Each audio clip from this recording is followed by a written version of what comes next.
Kumusta po kayong lahat mga minamahal kong kapatid?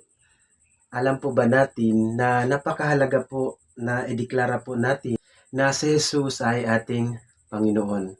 Ngayon po mga minamahal kong kapatid ay nais ko pong ibahagi dito po sa Biblia sa aklat ng mga taga-Pilipos, Kapitulo 2 sa talatang 9 hanggang 11. Ito po yung ating mababasa.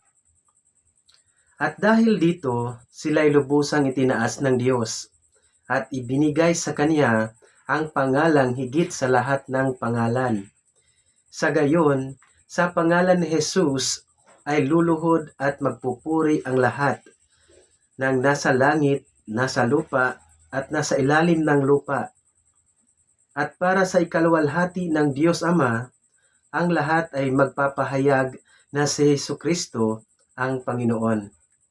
Hallelujah! Dito po mga minamahal kong kapatid, ay napakahalaga po na tayo po ay manampalataya na si Jesus ay Panginoon. Siya ang buhay na Diyos. Amen.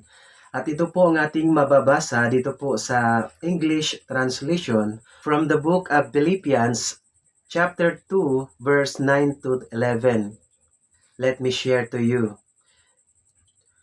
Wherefore, God also hath highly exalted him, and given him a name which is above every name, that at the name of Jesus every knee should bow, of things in heaven, and things in the earth, and things under the earth, and that every tongue should confess that Jesus Christ is Lord, to the glory of God the Father. Hallelujah! Tayo po ay nabubuhay, ay napakahalaga po na tayo po ay kumikilala at lumalapit na sa ating Panginoon. I-confess po natin sa pamamagitan ng ating bibig na si Jesucristo ay Panginoon. Siya po ang Diyos na buhay. Kahit po ano po ang katayuan natin sa buhay, lahat po tayo ay pantay-pantay sa harapan ng ating Panginoon. Hanggang dito lamang po mga minamahal kong kapatid. Maraming salamat. Jesus loves you.